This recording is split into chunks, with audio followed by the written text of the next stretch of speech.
Hey everyone, and welcome. Today, we're going to take a look inside a wild bird rescue center.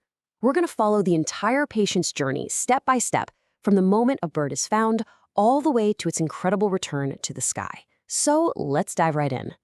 So picture this. You're out for a walk, maybe in a park or even your own backyard, and you see it, a bird clearly in trouble.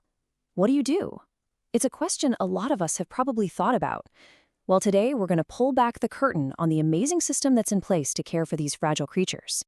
First off, what exactly is a wild bird rescue center? Honestly, the best way to think of it is as a safety net for the natural world. As our cities get bigger, our world and the world of wildlife are overlapping more and more, and that can cause problems.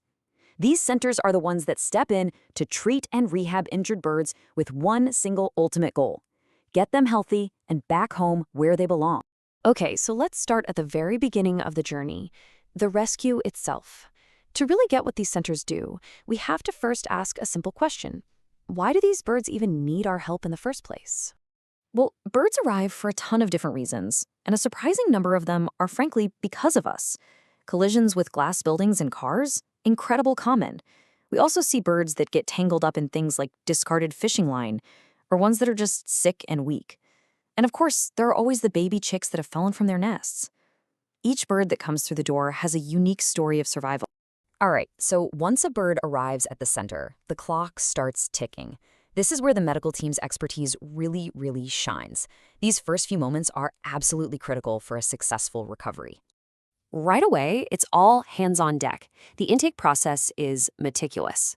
A specialist gives the bird a super detailed examination, looking for anything and everything, from the obvious injuries to the ones you can't see. They'll often use X-rays to spot tiny hairline fractures and blood tests to check for infections. This initial diagnosis, it's the foundation for the entire recovery plan. And you gotta understand, this is not a one-size-fits-all situation. Not even close. I mean, a bird with a broken wing might get a teeny tiny cast or even need surgery. A patient that's severely dehydrated will get IV fluids right away. For the ones that are weak and malnourished, the staff provides critical nutrition, sometimes with a very specialized formula. Every single treatment is custom tailored to that individual bird. And this specialized care gets even clearer when you start comparing the different types of birds they treat. Take a powerful hawk, for instance. It's going to need a large, really sturdy enclosure and a diet of meat. But a fragile little chick? That's a whole different story. It needs a special incubator with precise temperature control, and it's fed a specific formula, sometimes literally around the clock. It's just an amazing testament to the level of expertise these folks have. Okay, so the immediate medical crisis is over. The bird is stable, but don't think for a second the journey's done. No way. Now comes the long road of rehabilitation, and this part is every bit as important as the initial treatment. Think of this stage as like intensive physical therapy and survival training all rolled into one. The goal isn't just to heal the injury, it's to make sure that bird can actually thrive back out in the wild. This means things like practice flights in huge aviaries to build their muscle back up. Sometimes it even means relearning how to hunt. The bird has to be in absolute peak condition, both physically and instinctually, before it can be released. And this brings us to what I like to call the iron rule of wildlife rehabilitation. You have to keep human contact to an absolute minimum. See, if a bird gets too comfortable around people, it loses its natural fear. And that behavior, that can be a death sentence in the wild. So the staff has to be incredibly careful. The whole point is to save a wild animal, not to create a pet. Which brings us to this moment, the moment everyone has been working towards.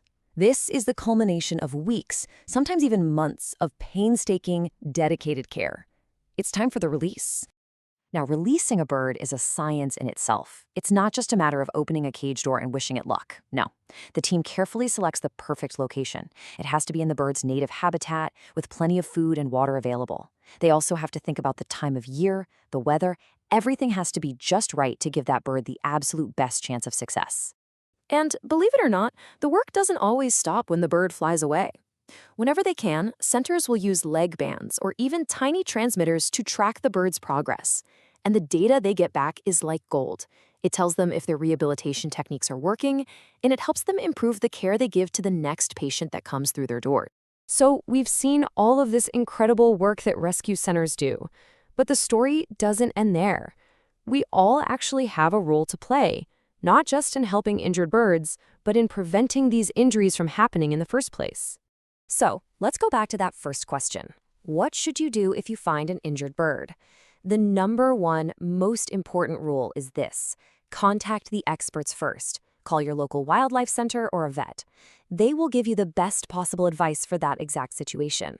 Trying to help without their guidance, even with the best intentions, can sometimes cause more stress or injury to the bird. Your first job is just to be a safe observer and a good reporter. But, beyond helping a single bird, we can think bigger. We can be proactive.